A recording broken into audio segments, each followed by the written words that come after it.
से। जी नमस्कार, conversation news में आप सभी का बहुत बहुत स्वागत है। इस वक्त कैमरामैन मुन्ना भाई के साथ हम करोल बाग में स्थित है मिलिट्री रोड। कूड़े का खत्ता ढलाओ करोल बाग मिलिट्री रोड पे है। कल बारिश हुई, गीला कूड़ा सूखा कूड़ा, सरकार का कहना है कि अलग अलग डस्टबिन होने चाहिए और सरकार भी कहती है कि अलग अलग डालो, लेकिन जमीनी सच्चाई और धरातल की सच्चाई आज आपको दिखाना चाहते हैं। जहां से बच्चे निकलते हैं, बुजुर्ग निकलते हैं, महिलाएं निकलते हैं, रिहाइश यहाँ पे बहुत बड़े पैमाने में है, उसके बावजूद भी सरकार का ध्यान इस तरफ क्यों नहीं जाता। विधायक है विशेष रवि जी, जो आम आदमी पार्टी के।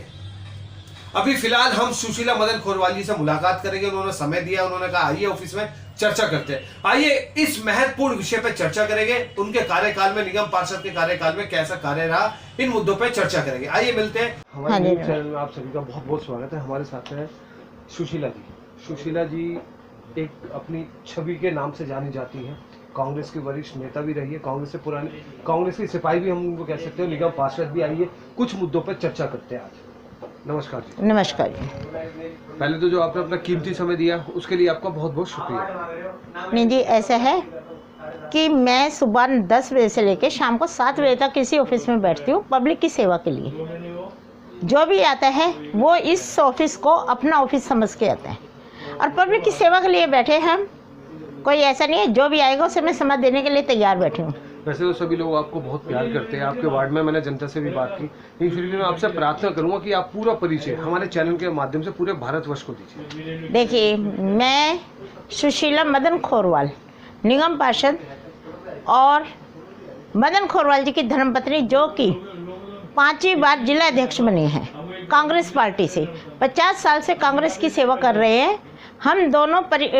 पति पत्नी ही क्या, पूरा परिवार मेरा कांग्रेस की सेवा में हम हमेशा तन मन धन से लगे रहेंगे, क्योंकि पार्टी एक हमारी ऐसी पार्टी है कि समाज सेवा में हमारे खून के अंदर है कि समाज सेवा हमने करनी है, किसी भी तरीके से करनी, चाहे हमारे पास सीट हो या ना हो। सीट मेरे पास अब आई है 4 साल से, उससे पहले भी खोरवाल जी हमेशा समाज सेवा में लगे रहे हैं। और ऑफिस हमारा, चाहे वो 3 बार यहाँ से एमएलए की इलेक्शन लड़े पर किसी कारणवश जीत नहीं पाए, परंतु मेरा ऑफिस आज तक कभी मेरा ऑफिस बंद नहीं हुआ। चाहे हम इलेक्शन जीते या हारे, हमेशा मेरा ऑफिस खुला रहता है, सुबह 8 बजे से लेकर रात को 9 बजे तक। बात हो रही है सेवा की। अभी आपके हम वार्ड में घूम रहे थे तो एमसीडी का अभियान भी चल रहा था। रेडी पट्टी जितनी भी सड़कों पे रख रखी थी, लोग उठा कर ले जा रहे थे। तो कुछ भाई साहब आए, उन्होंने कहा मिलिट्री रोड पे कूड़ा का खत्ता है कोने पे। कल बारिश भी हुई, ठीक ठाक बारिश हुई। उन्होंने कहा जब बारिश होती है अक्सर वो जो कूड़ा है वो रोड तक आ जाता है, छोटे बच्चे वहाँ से निकलते हैं, पूरा आवन जावन वहीं से है। कह रहे बहुत परेशानी को सामना करना पड़ता है और आपसे उन्होंने अपेक्षा लगा रखी जनता ने। देखिए, ऐसा है कि ये कूड़े का जो ढलाव है ये आज का नहीं है, कम से कम 25-30 साल से हमने तो यहाँ इसी एरिए से, मैं इसी वार्ड की बेटी भी हूँ और बहू भी हूँ। मैंने जन्म यहीं पे लिया है और यहाँ पे मैंने देखा है कि ये ढलाव हम बहुत छोटे थे तभी से है। पहले कूड़ा कम था, अब कूड़ा ज़्यादा हो गया, क्योंकि यहाँ पे कूड़ा 94 वार्ड का, 94 नंबर वार्ड का भी आता है, पंजाबी बस्ती 94 वार्ड की भी आती है, 92 जो रोहतक रोड का है वो कूड़ा भी यहाँ पे आता है। और कूड़ा ज़्यादा आने की वजह से वो ढलाव बहुत छोटा है और वो कूड़ा रोड तक बाहर आ जाता है। और जिस दिन से मैं जीत के आई हूँ 2017 से, मैं यह ढलाव शिफ्ट करवाने के लिए या यहाँ पे कम्पैक्ट लगवाने के लिए हर वार्ड मीटिंग में मैंने इसके ऊपर क्वेश्चन उठाया है, परंतु स्वच्छ भारत अभियान के अंतर्गत होते हुए भी इस पे ध्यान नहीं दिया गया। और अब ध्यान दिया गया तो मेरे यहाँ पे कम्पैक्ट लगने की कोई, मेरे पूरे वार्ड के अंदर कोई जगह नहीं थी। पर फिर मैंने रिक्वेस्ट की 92 लावड़े जी से, और वहाँ पे एक डीडी की जो जगह थी वो खाली थी और वो वहाँ पे शिफ्ट करवाने के वो किया। परंतु विपक्ष जो दूसरी पार्टियां होती है वो ये चाहती हैं कि क्यों कांग्रेस पार्टी का नाम हो, क्यों इस निगम पार्षद का नाम हो, जो हम 15-15 साल इस सीट पे रह के हमने वो काम नहीं किया और वो कुछ सालों में ही आके और वो ये काम कर देगी, तो इसको नीचा दिखाया जाए। वो इस शिफ्ट को ना करवाने के चक्कर में, क्योंकि उन्हीं की सरकार है, उन्हीं का स्वच्छ भारत अभियान है, अपनी इच्छा ना रखते हुए अरे मेरे रुकावट बनती जा रही है। परंतु जैसे भी रुकावट बनी है मैंने अपनी आवाज़ को बुलंद रखा। मेरे साथ मेरी पब्लिक है और मैंने लावड़े जी को कैसे जैसे करके उनको मनाया भी, और आज वो भी मेरे साथ हैं शिफ्ट करने के लिए। पर दूसरी पार्टी विपक्ष में फिर आ गई आप पार्टी, तो उन्होंने कहा कि नहीं ये हम करवा रहे हैं। इस जगह जो इसके अंदर आपस के झगड़े के अंदर शिफ्ट होने में थोड़ा लेट हो गई, परंतु मैं जल्द ही यह जंग जीत के दिखाऊंगी और यह शिफ्ट होगा। मेरी डीसी साहब से बात हो गई है और हम जल्द से जल्द इसको वहाँ पे शिफ्ट करवा देंगे दूसरी जगह। अभी आपने कहा झगड़ा, हाँ, बात हो रही है झगड़े की।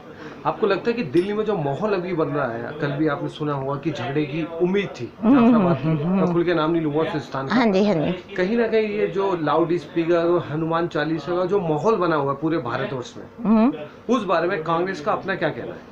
देखिए, ऐसे है कि सभी अपने अपने धर्म को चाहते हैं, धर्म को चाहना भी एक अपना वो है, परंतु लाउड स्पीकर बंद करने से कुछ मेरे को नहीं लगता कुछ होगा। देखिए, जिन्होंने झगड़ा करना है वो झगड़ा करेंगे, उन्हें कोई भी मुद्दा मिलना चाहिए। अभी मैंने आज सुबह ही न्यूज़ में पढ़ा है कि जोधपुर के अंदर कर्फ्यू लग रहा है, कर्फ्यू लग रहा है। क्यों कर्फ्यू लग रहा है? पहले भी तो वही लोग थे, वो भाईचारे की तरह रहते थे। हिंदू मुसलमान कभी अपने आप को अलग नहीं समझा। हिंदू पे दुख आता है तो मुसलमान खड़ा होता है बड़े भाई की तरह, और जब मुसलमान पे दुख आता है तो हिंदू भाई बड़ा भाई बन के रहता है। परंतु जो आपस की पार्टी, आपस की जो फूट, जो राजनीति चल रही है आज, वो राजनीति पब्लिक को लड़ाना, भड़काना और अपनी सीट को मजबूत करने की ये राजनीति चल रही है। इसके अंदर मैं कहती हूँ कि हिंदू मुसलमान पहले भी भाई था और आज भी भाईचारा है।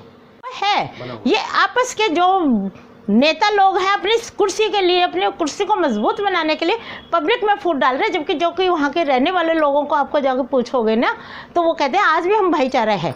तीसरा आदमी, जो दूसरी जगह का आदमी जाके वहाँ पे झगड़ा करता है और वो झगड़ा करके वापस घर पे आ जाता है, और पिस्ता कौन है? वहाँ पे रहने वाला। नुकसान वहाँ पे रहने वाले का होता है, रोटी रोजगार उसके रहने वाले की छिनती है, ना कि उस राजनेता की छिनती है। चलिए, चलते चलते अंत में एक सवाल आपसे ना बात करके बड़ा अच्छा लग रहा है, क्योंकि आप हर बात का जवाब बड़े अच्छी तरीके से दे रहे हैं। घुमा फिरा के अक्सर नेता देते हैं, लेकिन आप बिल्कुल स्पष्ट तरीके से बात, इसमें भी मैं उम्मीद करता हूँ कि आप बिल्कुल स्पष्ट जवाब देंगे। एक माहौल चल रहा है अतिक्रमण को लेकर पूरी दिल्ली में, आज भी शायद शाहीन बाग में और 9 मई को भी एक बड़ा अभियान चलाने जा रही है। क्या आपके वार्ड में, जो आपका वार्ड है, क्या इसमें अतिक्रमण को लेकर अगर कुछ लोग करते हैं तो क्या आप उनके खिलाफ हैं?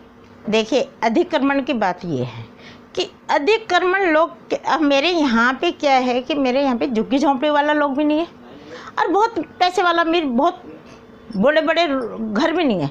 मेरे यहाँ पे गरीब लोग हैं, मध्यम वर्ग का लोग है, जिसके पास 25 गज 50 गज का मकान रहता है। और 25 गज 50 गज के मकान में क्या होता है कि पहले एक बाप होता है, वो 4 बच्चों को प्रॉपर्टी देता है, एक एक फ्लोर मिल जाता है। फिर उसके बाद हो जाते हैं उनके बच्चे, उनकी शादी होती है। आज आपने देखा कोरोना के अंदर या इस महंगाई के ज़माने में लोगों पास कारोबार रहा नहीं, रोज़गार है नहीं। जो पार्टियां आई हैं वो रोज़गार दे नहीं रही, बच्चे पढ़े लिखे घूम रहे हैं, तो वो क्या करते हैं कि हो सकता है हम एक ऊपर छोटा सा कमरा बना ले तो उसमें हम कोई काम खोल लें।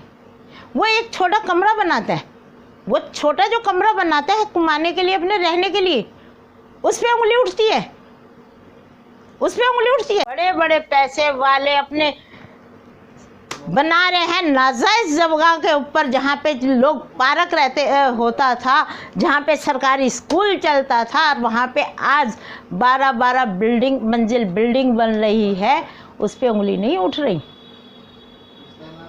मध्यम वर्ग का वर्ग मर रहे, चाहे पार्टी कोई भी हो, चाहे आप पार्टी हो, चाहे बीजेपी पार्टी हो, कांग्रेस हमेशा गरीबों का साथ दिया है, गरीबों का साथ देती रहेगी, और गरीबों का विकास करने के लिए वो आज भी तैयार है, और 70 साल पहले भी वो तैयार थी। चलिए, अपने वार्ड वासियों से, भारतवासियों से आप क्या संदेश देना चाहते हैं? मैं अपने वार्ड वासियों से, मेरे पूरी सरकार से, मोदी सरकार और केजरीवाल सरकार, दोनों चाचा भतीजों की सरकार से मैं ये कहना चाहूँगी कि गरीबों का ध्यान रखें, विकास पे ध्यान रखें। विकास रुका हुआ है इस टाइम। फ्री का जो उन्होंने झंडा चलाया हुआ है, फ्री के ऊपर कह के वो जो सरकार लेके आए थे, फ्री क्या है, क्यों लोगों को रोज़गार दे दो, उन्हें फ्री नहीं चाहिए। बिल कहते थे पानी फ्री, बिजली फ्री। आज घर में 25 गज का मकान है मेरे यहाँ पे, उसमें एक कमरा है, एक कमरे में भी वो इस महंगाई के ज़माने में मेरी जैसी बहन महिला वो कहीं पे अपना रोज़गार ढूंढ रही है अपने बच्चों की रोटी के लिए, और उसमें वो कौन सी लाइट जलाएगी। और जहाँ उसका बच्चा कहीं पे दुकान या फैक्ट्री खोल के बैठा ना, उसका 5 गुना बिल आ रहा है, या तो उसी घर से रहे, तो फिर ये कहाँ से हुआ। पानी का कहो, पाइप में पानी नहीं है तो बिल आएगा कहाँ से। 10 मिनट पानी देते हैं, वो भी गंदा पानी देते हैं, जितने में वो डॉक्टर की दवाई लेगा ना उतने में वो बिल भी भर देगा। अगर टाइम से पानी आ जाएगा, रात के 2 बजे 10 मिनट के लिए पानी आता है मेरे बापा नगर के अंदर। अब जहाँ पे लाइनें डली हुई हैं, नई लाइनें हैं, उनको खोद के फिर दोबारा पाइपलाइन डालनी। जब पानी नहीं आया तो वो पाइपलाइन डल के क्या करेगी। हाँ ज़रूर है, नेताओं की जो भी है वो रजिस्ट्रों में खाना पूर्ति करना, आज पब्लिक पैसा जो विकास पे लगना था ना, वो विकास पे ना लग के ना एडवर्टाइजमेंट पे लग रहा है। मैं समझ रहा हूँ आपका। विकास थम चुका है, विकास नहीं है, एडवर्टाइजमेंट है। दोनों चाचा भतीजा ने एडवर्टाइजमेंट कर रहे हैं, दिखावा है और कुछ नहीं है। और कुछ चलिए, जो आपने अपना कीमती समय दिया उसके लिए शुक्रिया, धन्यवाद। नहीं, जब मर्जी अपना, तो कोई वैसे